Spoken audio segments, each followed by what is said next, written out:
Hey, this is JC. Welcome to Urban Life Guy, where we explore the urban lifestyle and jungle survival. Today, we're in the jungle once again, and we are going to have a look at two ponchos. One is by USGI, and the other is by Helikon Tex. Both are US military-style ponchos, and we're going to have a look at them. I'm going to talk about them, and we're going to build some shelters with them as well. First, if you watch this channel regularly but have not subscribed, please do so to help the channel out.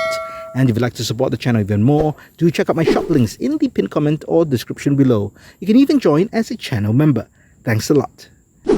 So these are quite popular style ponchos available. They're not exactly military grade, but they are styled after the military ponchos. This is mine, the USGI, and the Helikon Tex is my buddies. Now there is a size difference. This one measures 87 by 62 inches. This measures 82 by 57 inches. So it's significantly smaller, and I'm sure that affects coverage as well as the size of a shelter, an emergency shelter that you build. Now both are roughly the same weight. Both weigh about 510 grams or 18 ounces. So I would not say they are super lightweight ponchos. I have had many ponchos over the years, and of course the thinner ones, or I would say the inferior quality ones, may pack smaller and are lighter. But I think in terms of quality and what you get and what you want for a poncho, especially in adverse weather conditions, you definitely want to go with something of high quality and better grade. And I think both of these would fit the bill. Let's open up both ponchos and lay them out side by side. So I've overlaid both ponchos together. The Helikon Tex, which is the olive green one, is on top of the USGI, which is the camel print one. And I found this really interesting. Now, based on the product specs, the USGI is supposed to be 87 inches long, and the Helikon Tex is 82 inches long. But if you look at it all lined up, the Helikon Tex is the same length as the USGI, or maybe even a bit longer. Now, it's definitely about 4 inches shorter in terms of the width, so that is correct. So I'm wondering whether it's the product description that's wrong, or whether the one I happen to get from USGI is slightly shorter. I don't have a measuring tape with me here, but I think I will go back and check out and measure it to determine the exact length, and I'll put it in the subtitles below as you watch this. But if I come here, you can see grommet to grommet. And in fact, the USGI is also not cut as straight as that Helikon Tex. All right, but if you put grommet to grommet and we look at the different snap buttons, it would appear the Helikon Tex is actually slightly longer than the USGI.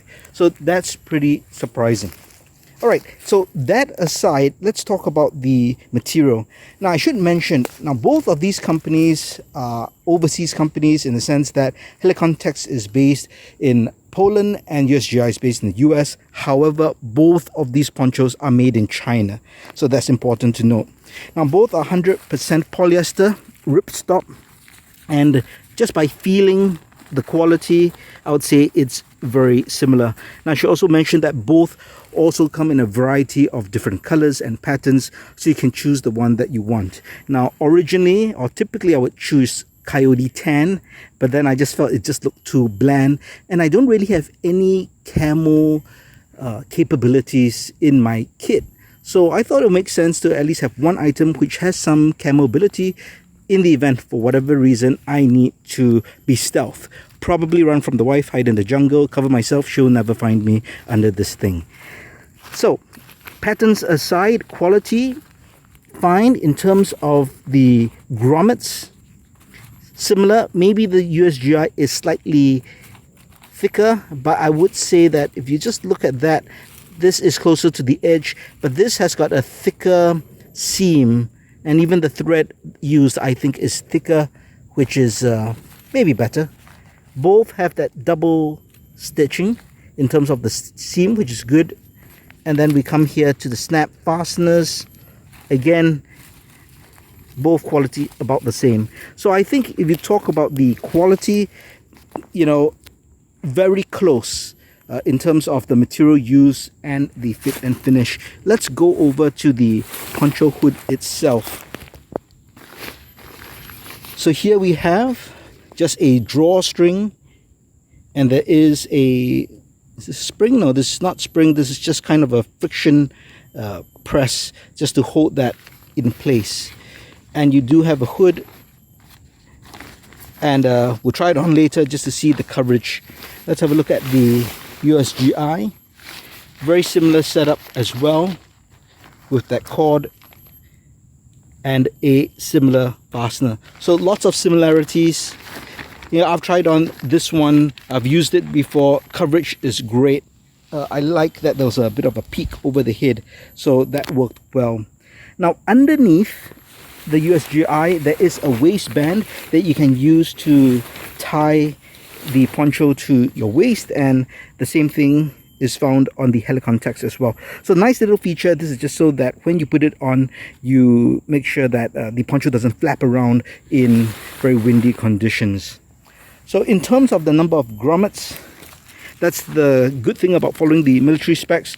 There are altogether 8 grommets, so 4 at the corners and 1 on each side, and that's very useful for shelter building.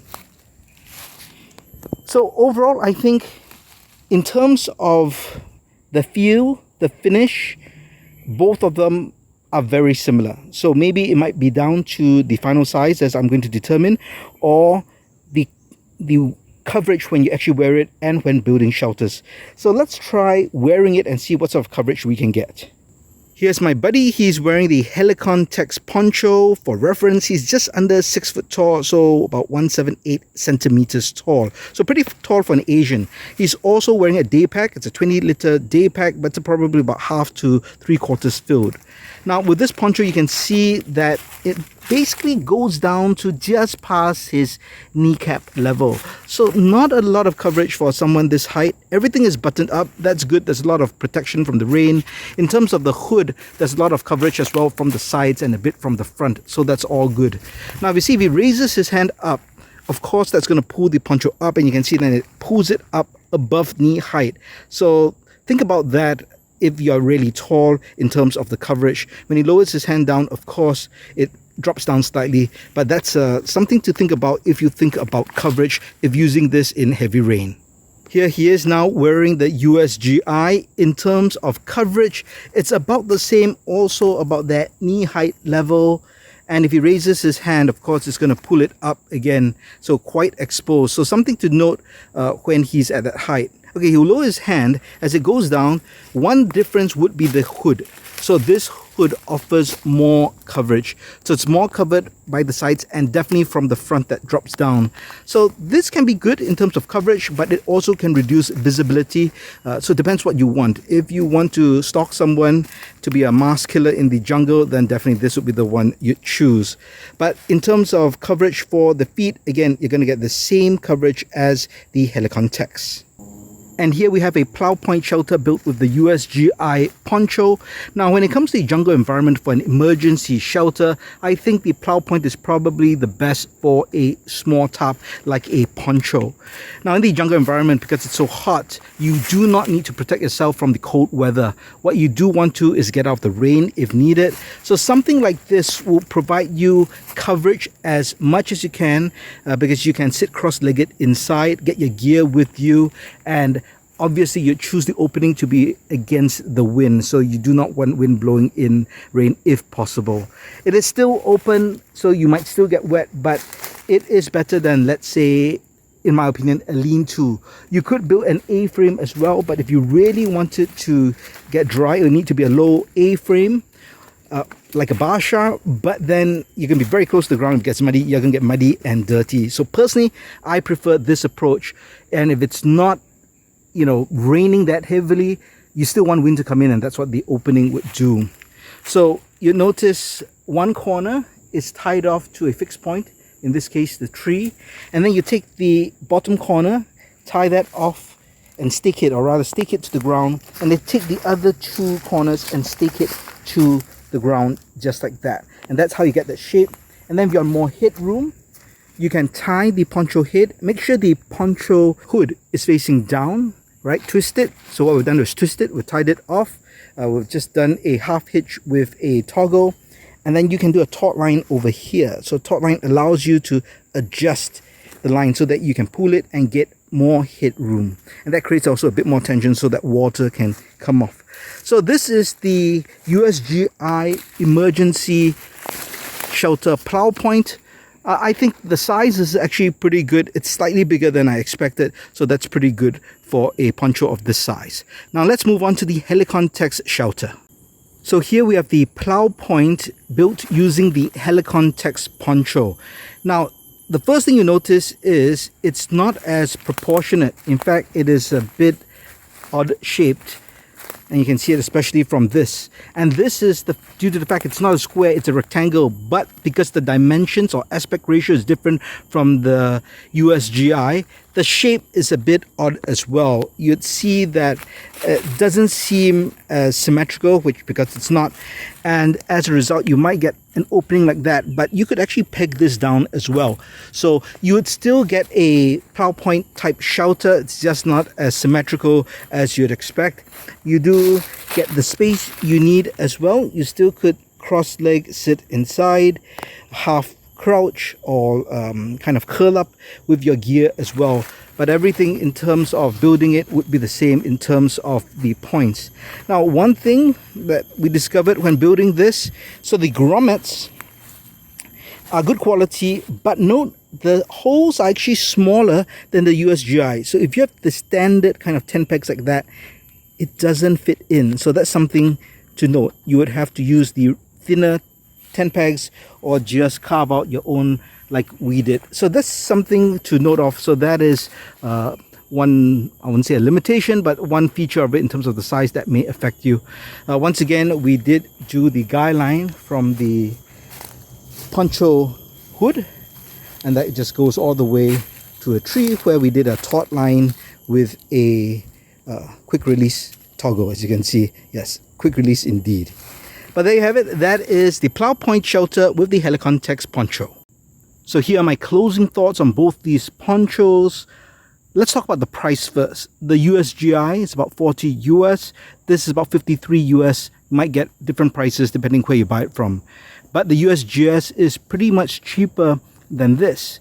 So based on that, and in terms of the additional size, in terms of the size of the grommets, being able to take a standard 10 peg, personally, I think the USGI would be a better buy.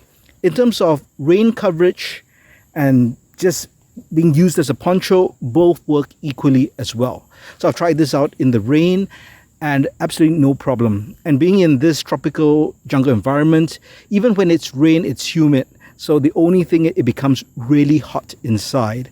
However, if you're in a temperate country and it rains, it might be chilly. And in that case, you want that warmth inside, and that's actually a good thing. Material is thick, so for the shelters, I think that works very well. And as I mentioned, I think the plow point is a great emergency shelter with a poncho. You just need 3 stakes and 2 lengths of paracord, and you're good to go, and it sets up very fast. But to bear in mind the limitations that are highlighted with the Helikon Tex. Well, there you have it. That is my overview of both these ponchos and what I think how they fare in the tropical jungle. Do you have either of these? Which one do you prefer? Let me know your thoughts in the comments below. If you liked the video, please give it a thumbs up, and if you like the content in general, please subscribe to the channel and hit that notification bell. Thanks for watching. Talk to you soon.